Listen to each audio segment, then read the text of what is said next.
Owaisi ఆసుపత్రిపై Janwada form హౌస్పై Hydraa commissioner Ranganath కీలక వ్యాఖ్యలు చేశారు. హైడ్రా అధికారులు, మూసీ రివర్ ఫ్రంట్ అధికారులు ఈరోజు మీడియా సమావేశం నిర్వహించారు. ఈ సందర్భంగా ఓ మీడియా ప్రతినిధి ఓవైసీ ఆసుపత్రి గురించి ప్రశ్నించారు. ఓవైసీ ఆసుపత్రి ఎఫ్టీఎల్ పరిధిలో ఉన్నప్పటికీ దానిని కూల్చేందుకు హైడ్రా ప్రభుత్వం భయపడుతుందనే విమర్శలు వస్తున్నాయని, ఓవైసీకి భయపడే విద్యా సంవత్సరం వృధా పేరుతో వారికి 6 నెలల సమయం ఇస్తున్నట్లుగా చెబుతున్నారని ఓ మీడియా ప్రతినిధి ప్రశ్నించారు.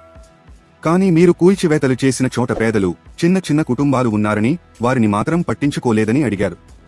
దీనిపై స్పందించిన రంగనాథ్, ఓవైసీది కావచ్చు, మల్లారెడ్డి కాలేజీ కావచ్చు, పల్లా రాజేశ్వర్ రెడ్డి కాలేజీలు కావచ్చు, కాలేజీలపై ఫిర్యాదులు వచ్చాయని చెప్పారు. కానీ అందరికీ సమయం ఇస్తున్నామని తెలిపారు. పిల్లల భవిష్యత్తును దృష్టిలో పెట్టుకుని సమయం ఇచ్చామన్నారు. విద్యా సంవత్సరం ముగిశాక వాటిపై చర్యలు ఉంటాయని తేల్చి చెప్పారు.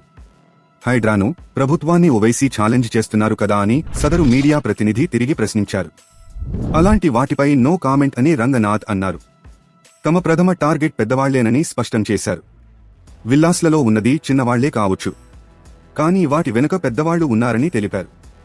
జన్వాడ ఫామ్ హౌస్పై కూడా రంగనాథ్ స్పందించారు. జన్వాడపై తాను మాట్లాడబోనని, ఎందుకంటే అది 111 జీవో పరిధిలో ఉందని, హైడ్రా పరిధిలోకి రాదన్నారు. తమ పరిధిలోనే మాట్లాడుతామని తెలిపారు. ఓవైసీ ఆసుపత్రిపై జన్వాడ ఫామ్ హౌస్పై హైడ్రా కమిషనర్ రంగనాథ్ కీలక వ్యాఖ్యలు చేశారు. హైడ్రా అధికారులు, మూసీ రివర్ ఫ్రంట్ అధికారులు ఈరోజు మీడియా సమావేశం నిర్వహించారు. ఈ సందర్భంగా ఓ మీడియా ప్రతినిధి ఓవైసీ ఆసుపత్రి గురించి ప్రశ్నించారు. ఓవైసీ ఆసుపత్రి ఎఫ్టీఎల్ పరిధిలో ఉన్నప్పటికీ దానిని కూల్చేందుకు హైడ్రా ప్రభుత్వం భయపడుతుందనే విమర్శలు వస్తున్నాయని, ఓవైసీకి భయపడే విద్యా సంవత్సరం వృధా పేరుతో వారికి 6 నెలల సమయం ఇస్తున్నట్లుగా చెబుతున్నారని ఓ మీడియా ప్రతినిధి ప్రశ్నించారు. కానీ మీరు కూల్చివేతలు చేసిన చోట పేదలు, చిన్న చిన్న కుటుంబాలు ఉన్నారని, వారిని మాత్రం పట్టించుకోలేదని అడిగారు. దీనిపై స్పందించిన రంగనాథ్, ఓవైసీది కావచ్చు, మల్లారెడ్డి కాలేజీ కావచ్చు, పల్లా రాజేశ్వర్ రెడ్డి కాలేజీలు కావచ్చు, కాలేజీలపై ఫిర్యాదులు వచ్చాయని చెప్పారు. కానీ అందరికీ సమయం ఇస్తున్నామని తెలిపారు. పిల్లల భవిష్యత్తును దృష్టిలో పెట్టుకుని సమయం ఇచ్చామన్నారు. విద్యా సంవత్సరం ముగిశాక వాటిపై చర్యలు ఉంటాయని తేల్చి చెప్పారు. హైడ్రాను, ప్రభుత్వాన్ని ఓవైసీ ఛాలెంజ్ చేస్తున్నారు కదా అని సదరు మీడియా ప్రతినిధి తిరిగి ప్రశ్నించారు. అలాంటి వాటిపై నో కామెంట్ అని రంగనాథ్ అన్నారు. తమ ప్రథమ టార్గెట్ పెద్దవాళ్లేనని స్పష్టం చేశారు.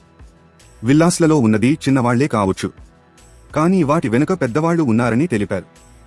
జన్వాడ ఫామ్ హౌస్పై కూడా రంగనాథ్ స్పందించారు. జన్వాడపై తాను మాట్లాడబోనని, ఎందుకంటే అది 111 జీవో పరిధిలో ఉందని, హైడ్రా పరిధిలోకి రాదన్నారు. తమ పరిధిలోనే మాట్లాడుతామని తెలిపారు. తాజా సమాచారం కోసం లైక్ చేయండి, సబ్స్క్రైబ్ చేయండి, నోటిఫికేషన్ల కోసం గంట సింబల్ ఆన్ చేసి పెట్టండి.